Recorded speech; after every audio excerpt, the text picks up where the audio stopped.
Hace unos días hicieron una publicación sobre este componente y la pregunta era ¿qué función está cumpliendo? Aparentemente tenía una apariencia un poco extraña porque tiene la forma de la simbología de un capacitor, pero por ambos extremos estaría conectado al ground o al GND, o si quieres, al negativo. Me dio bastante curiosidad y comencé a ver los comentarios y me di cuenta que muchas respuestas eran malas y otras eran muy malas, pero había un pequeño grupo que comentaba de manera un poco más acertada. A raíz de eso me animé a realizar una publicación en la página del Facebook de nuestra academia Ingreso Directo, donde sin querer el debate se amplió. Pero bueno, valgan verdades, en la descripción de esa publicación yo llamé a aquellas personas que estaban enseñando mal, porque vi que estaban enseñando mal a raíz de su contenido. Era inexacto lo que estaban enseñando. Entonces pues yo, en mi particularidad de decir las cosas, los llamé pseudo profesores y los llamé payasos. Bueno, por supuesto, con todo el respeto que se merecen los payasos, ¿no? Los verdaderos payasos que nos hacen reír, pues, gracias a su gran y noble oficio. Bueno, pues yo soy así, no le faltó el respeto a nadie, solamente lo que yo veo, hablo. Si yo veo que le están enseñando mal, esa persona va a entender mal y le va a enseñar mal al otro y esto se vuelve un teléfono malogrado. Y es ahí donde va mi crítica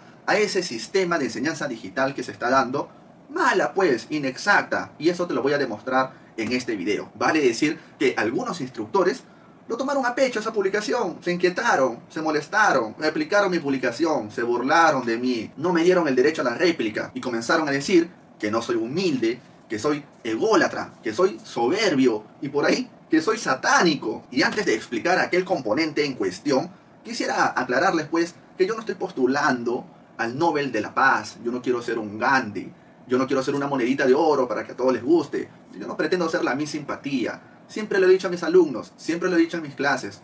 A mis alumnos, les he dicho así cara a cara, no me interesa ser tu amigo, no quiero ser tu amigo, lo único que yo quiero es que aprendas. Siempre se los he dicho, y si hay alumnos viendo este video, pues me podrán dar la razón en los comentarios. Porque en principio, lo que yo considero es que hay que valorar el fondo, más no la forma.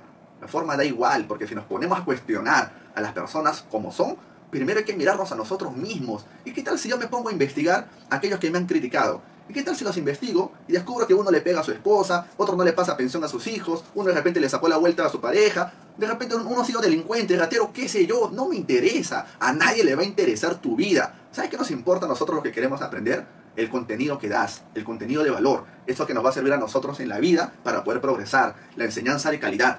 Eso es lo que yo recomiendo valorar. ¿Desde cuándo nos hemos fijado en el perfil de los profesores? ¿Desde cuándo? Ahora sí, pasemos a responder aquella duda que se hizo un poco viral en la comunidad del Servicio Técnico de Reparación de Celulares. Para esto necesitaré básicamente algunos plumones y por supuesto la pizarra acrílica para poder compartir bien aquel conocimiento desde un punto de vista académico, no empírico, académico. Primero hay que dibujar aquella simbología que encontramos en aquella página del diagrama esquemático, ¿no? Que vendría a ser básicamente un capacitor conectado a dos puntos negativos. Yo quisiera hablarles aquí de dos elementos, de este elemento de aquí y este elemento de aquí. Hablemos primero del capacitor. Los capacitores son componentes electrónicos que han sido diseñados para poder experimentar un fenómeno físico llamado capacitancia, que consiste básicamente en la acumulación de electrones quienes van a ejercer una fuerza entre sí y van a generar un nivel de tensión que va a ser liberado nuevamente cuando este componente deje de recibir alguna señal de potencia. Este fenómeno físico no solamente se expresa en los capacitores, sino también se expresa en otros componentes muy populares como por ejemplo el diodo. Sucede que este capacitor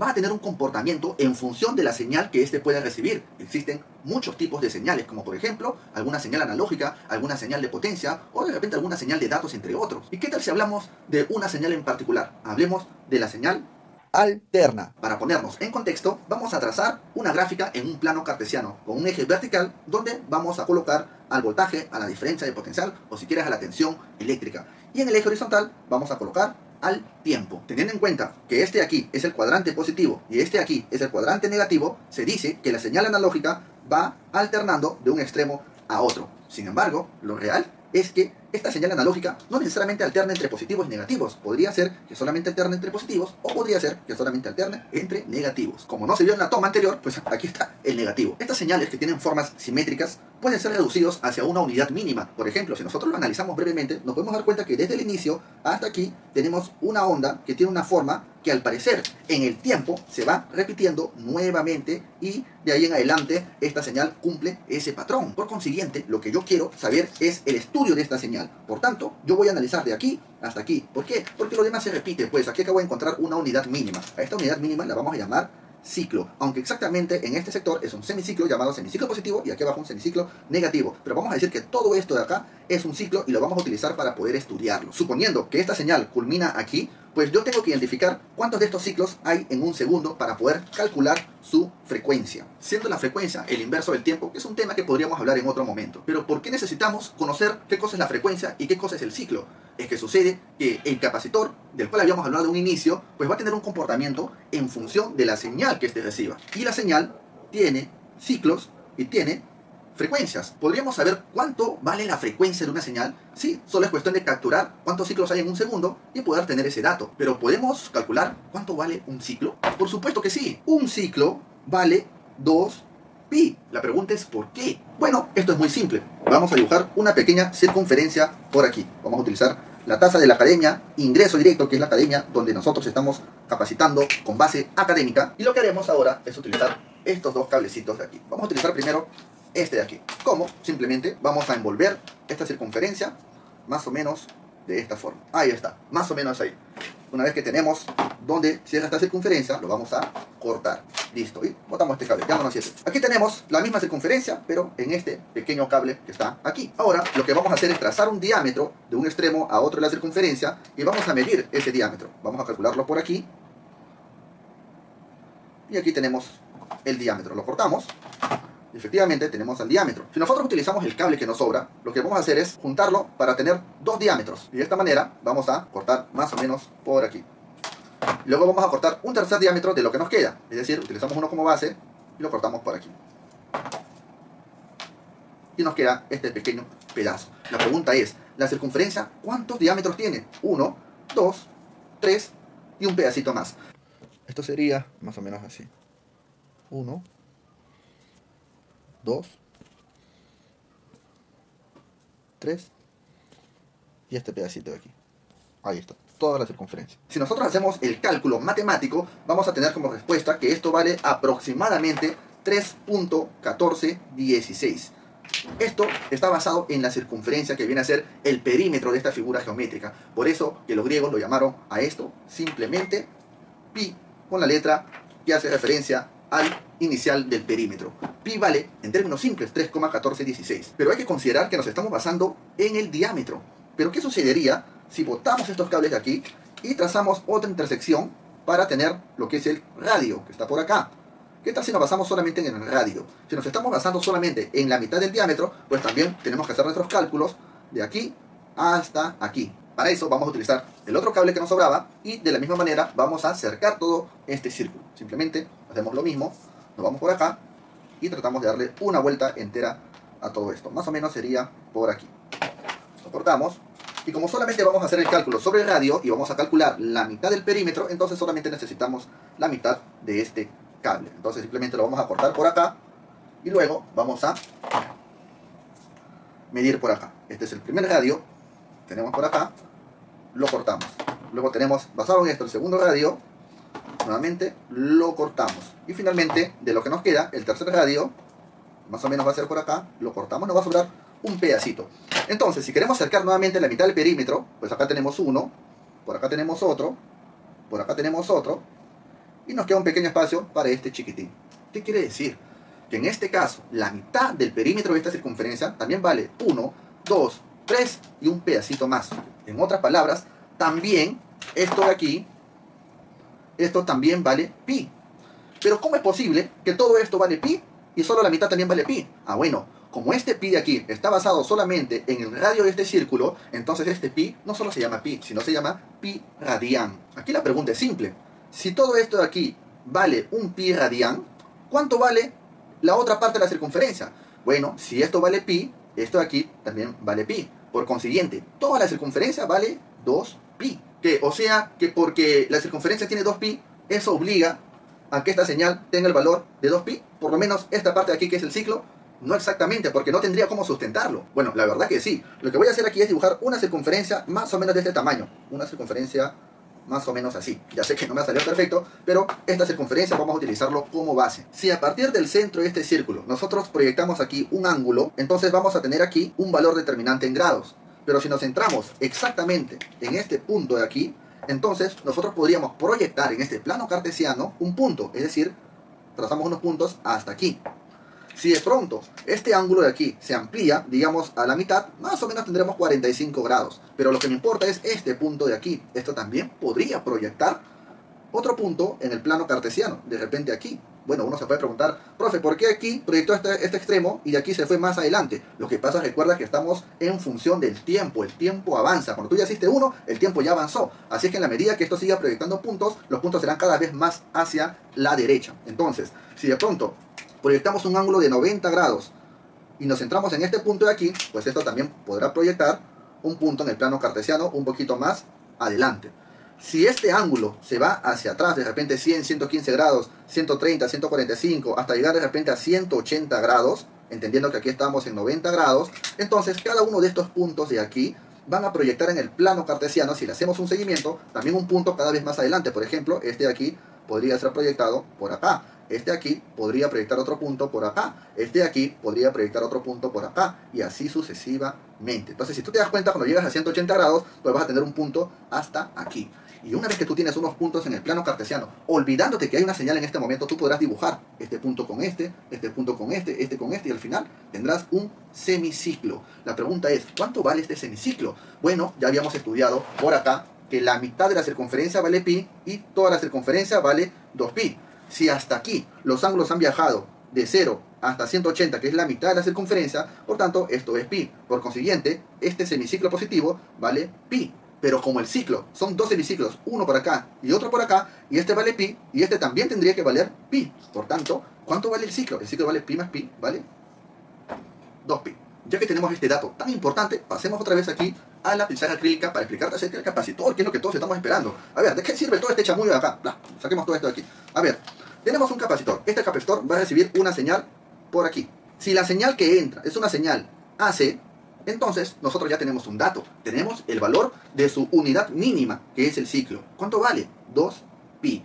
Pero eso no nos da la solución. Necesitamos más data. ¿Qué otra data podríamos tener? La capacitancia de este capacitor. Y un tercer dato muy importante que vamos a necesitar para hacer los cálculos adecuados, vamos a necesitar cuánto es la frecuencia.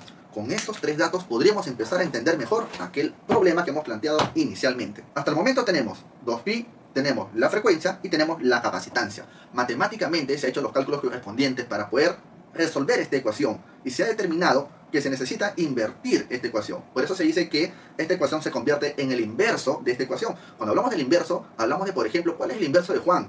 Bueno, 1 sobre Juan. ¿Cuál es el inverso de María? 1 sobre María. ¿Cuál es el inverso de esta ecuación? 1 sobre esta ecuación, creando una nueva ecuación que nos va a permitir calcular lo que es la reactancia capacitiva. La reactancia capacitiva es más o menos el equivalente a la resistencia de este capacitor en función de la señal que se le va a aplicar, entendiendo que según este ejemplo le vamos a aplicar una señal alterna. La pregunta sería, ¿tenemos 2pi? Ya. ¿Tenemos la frecuencia? No, porque hemos puesto un ejemplo abstracto. ¿Tenemos la capacitancia? No, porque hemos planteado un ejemplo abstracto, no existe. Pero vamos a imaginarnos que la frecuencia sea muy alta, muy elevada, muchos ciclos por segundo, tan alto que podría ser hasta infinito. Entonces, si nosotros queremos darle una solución a esta ecuación, simplemente ponemos 1 sobre 2pi, que puede ser 2 por 3,1416 en términos simples, multiplicado por la frecuencia que le estamos colocando como infinito para este caso concreto. Entonces, ¿cuánto sería? Bajamos para acá. 1 sobre, ¿cuánto es 2pi? 2 por 3,1416 por infinito por capacitancia. Nuevamente, pasamos por aquí abajo. 1 sobre, ¿cuánto es 2 por 3,1416? No nos importa el dato, ¿sabes por qué? Porque están siendo multiplicados por infinito. Y cualquier número multiplicado por infinito es infinito. El resultado que me dé de estos dos va a tener que estar multiplicado por la capacitancia. ¿Cuánto vale la capacitancia? No sabemos, profe, pero no nos importa porque está siendo multiplicado por infinito. Capacitancia por infinito simplemente es infinito. Conclusión, vamos 1 sobre infinito. ¿Y cuánto es 1 sobre infinito? Simplemente nulo. 0. Por tanto, la resistencia de este capacitor en función de esta señal alterna, que es alta, que tiene una frecuencia muy alta, tanto como infinita, va a ser de 0. En otras palabras, si no hay resistencia, ¿qué pasa con la señal? ¿Pasará fácilmente o tendrá muchas dificultades para pasar? Evidentemente, cuando apliquemos una señal en AC por aquí, pues esta señal va a pasar con total tranquilidad. ¿Por qué?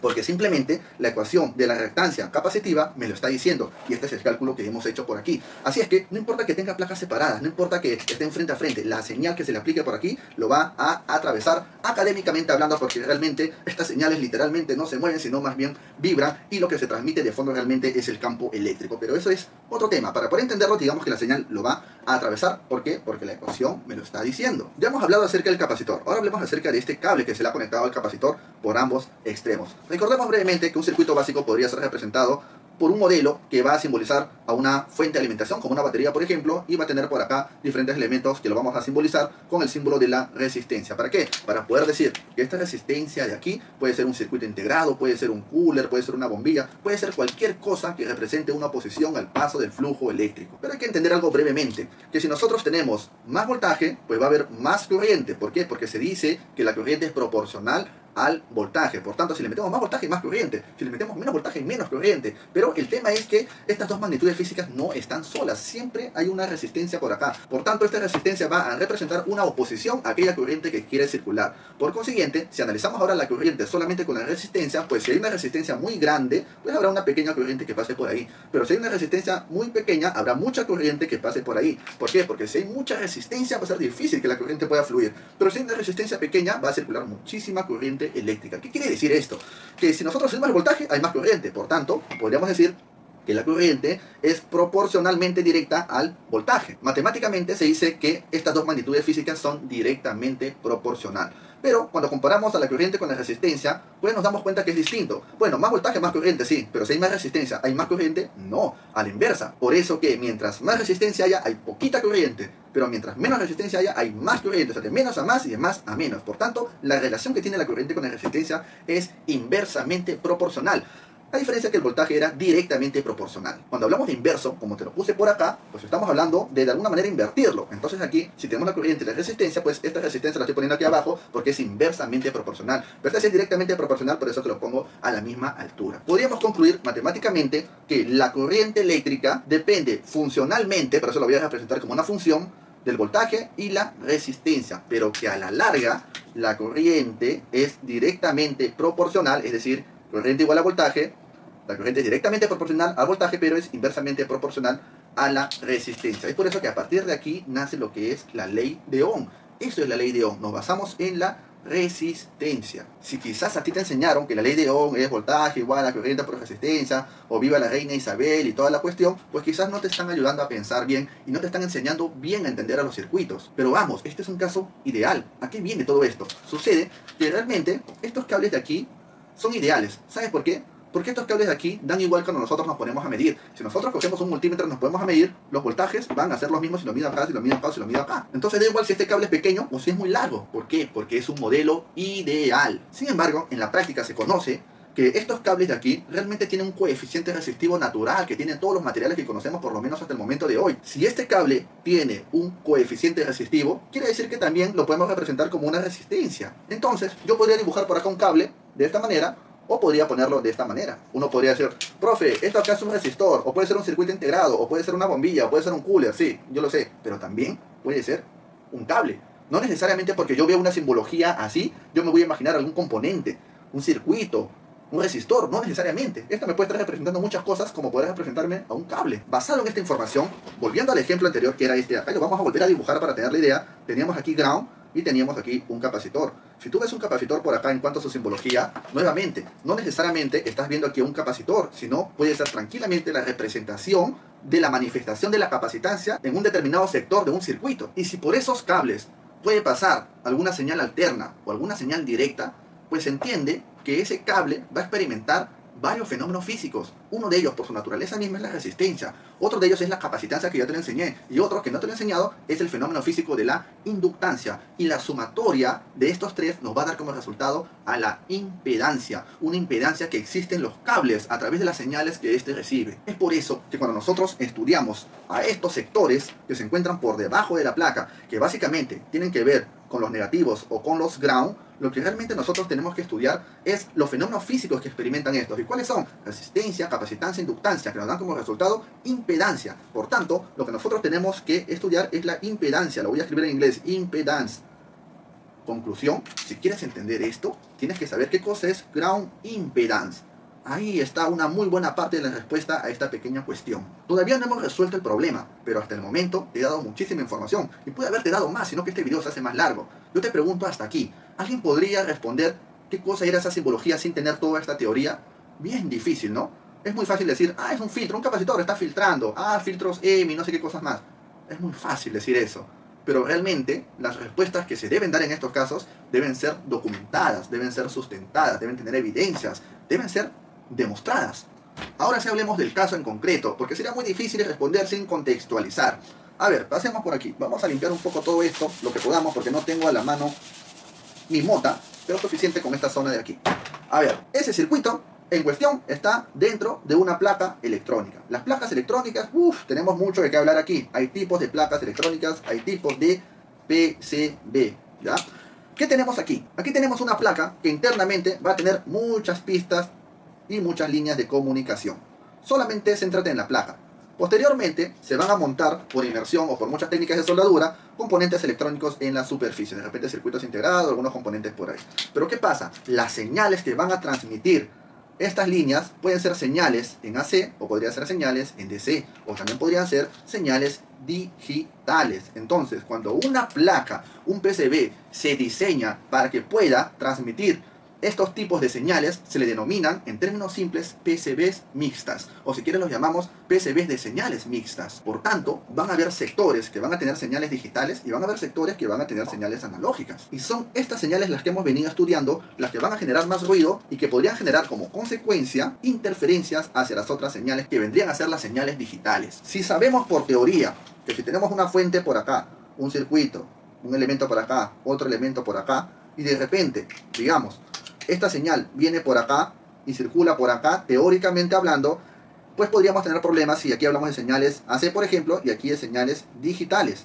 Entonces, uno podría generar interferencia en el otro. ¿Por qué? Porque finalmente estos se van a juntar en la zona del ground, en el negativo, que vendría a ser, después de este último elemento, todo este sector de aquí. Entonces, ¿qué hacemos? Bueno, una forma de poder diseñar estos circuitos en un PCB es partiendo el ground en dos partes. ¿Para qué? Para que las señales que vienen por un lado no dañen a las otras señales que no han generado mucha interferencia. ¿Para eso qué hacemos? No podemos cortarlo nada más. Si lo cortamos, ya no se va a poder transmitir las señales por el ground, ya no se van a poder transmitir las señales por el negativo. Entonces, ¿qué es lo que hacemos? Bueno, una forma, ojo, una forma es que asumiendo que todo esto es ground, y que este sector de aquí trabaja con señales digitales y este trabaja con señales analógicas, pero estos tienen que estar conectados, entonces lo que hacemos es, ya pues no solamente lo vamos a cortar, hay que poner a un capacitor.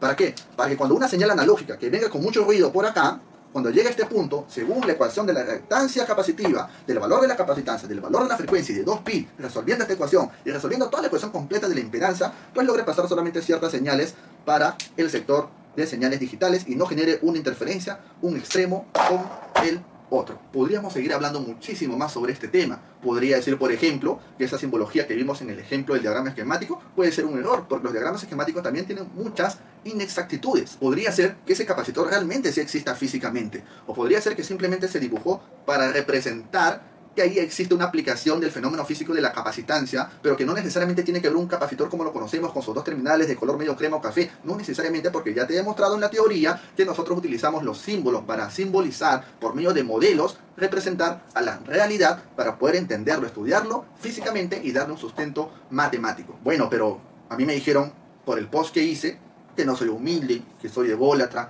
que soy soberbio, que soy satánico. ¿Realmente te importa eso? ¿Realmente te importa? ¿O te importa esto de aquí y esto de aquí? Nosotros somos una academia seria que enseña con fundamentos, con argumentos, demostrando técnicamente y de una manera bastante entendible para que cualquier persona pueda salir de manera más profesional y no solamente siguiendo pasos, paso 1, paso 2, paso 3. No, eso solamente te mecaniza. No puedes aprender a reparar celulares en 5 días, no puedes, no lo vas a hacer. Y no es que yo esté minimizando tus capacidades, no se puede, pues. Tienes que saber electrónica. Electrónica, cuando tú lo empieces a estudiar, te va a tomar un tiempo prudente. Cuando tú vas a cursos de reparación de celulares de 5 días, ¿qué vas a aprender? ¿A utilizar estas máquinas de acá? Estas máquinas te las enseño en 10 minutos. Da igual estas máquinas. Primero tienes que entender los circuitos. Aprende bien, aprende a escuchar, aprende a aprender. Por eso que cuando veo que están enseñando estos conceptos de manera muy superficial, y todavía todo lo demás en los comentarios, qué bacán, profe, qué bien, qué chévere, usted es lo máximo, te está haciendo un daño, te está enseñando mal. Probablemente ese instructor ni él mismo entienda lo que está explicando. Bueno, pues, a veces yo me exalto un poco, a veces me equivoco y escribo cosas como decirte payaso, ¿no? ¿Y tú te has sentido ofendido por eso? Te pido disculpas, pues. Retiro lo dicho, ya no eres payaso. Pero enseña bien. Claro, a mí me llamas soberbio, ególatra, ¿no? Por ahí vi un comentario que decía, profesor, usted es muy bueno, pero su ego lo mata. ¿A quién ha matado? A ti quizás te habrá matado. Yo estoy vivo, yo estoy bien, yo estoy bien. Yo estoy cómodo enseñando lo que sé, lo que he aprendido, tratando de enseñar bien a mis alumnos. Por eso que nuestra frase aquí es educación honesta. Ese es nuestro eslogan y lo será por un buen tiempo. Educación honesta, de Perú para toda Latinoamérica y el mundo, porque tenemos algunos alumnos de África y ya tenemos nuestro primer alumno de Asia. Tenemos un curso de reparación de celulares de 6 meses, un tiempo prudente para que puedas aprender bien. Es un curso básico, pero también tenemos otro curso más avanzado, pero no te voy a hablar de eso. Pide informes sobre el curso básico, son 6 meses. Para nosotros 6 meses es para que aprendas lo básico, para que tengas una idea de la responsabilidad que tenemos nosotros como institución. ¿Y sabes qué es lo más interesante? Que nuestros cursos cuestan bastante barato. ¿Sabes cuánto? Cuestan desde $25. ¿Profe mensual? ¿La matrícula? No, todo. Solo pagas $25 y llevas el curso de reparación de teléfonos iPhone. Si quieres llevar Android, creo que es $35, pero si quieres llevar los dos cursos, Android y iPhone, solamente $39. Es el único pago. No hay matrícula, no pagas por certificado, por nada. Cuando tú veas una academia donde te matriculas y al día siguiente te dieron tu certificado, no te pases, pues. ¿Cómo que pago y me dan certificado? No te pases, ¿que no dudas ahí? No, que el profe me cae bien. Cuidado, amigo, cuidado con eso. Y solamente antes de irme, les cuento que nosotros no solamente tenemos una propuesta seria de enseñanza, sino que estamos desarrollando un software extremadamente completo hecho en Latinoamérica para Latinoamérica. Un software que vamos a lanzarlo a lo grande a fines de este año, donde vas a poder ver las placas de los teléfonos en 3D, pero no videos, tú mismo lo vas a poder manipular, tú mismo vas a poder ampliar la placa en 3D y ver los componentes, ver las líneas, vas a tener todos los protocolos de medición, vas a tener a disposición el uso de la herramienta para crear hardware solution, con inteligencia artificial. Vas a poder crear tus propios componentes y armar tu propia placa con tus mediciones y vas a poder guardarlas porque van a ser tu creación. Son herramientas que vamos a poner a disposición en nuestro software que se va a lanzar a fin de año. Aquí el tema es sencillo. Coges la placa, tomas una fotografía con tu celular, le das el tamaño que deseas, si puedes con un fondo claro, lo subes a nuestro programa y la inteligencia artificial funciona solo. Mira lo que va a suceder. Todos los componentes ahora van a poder ser identificados de la fotografía que tú mismo tomaste. No solamente eso, vas a poder seleccionar un componente, le das un clic y te va a aparecer la información de los valores referenciales, voltaje, línea, nomenclatura y adjuntar alguna imagen adicional. Un software moderno que utiliza inteligencia artificial. Muy pero muy pronto, de Perú para el mundo.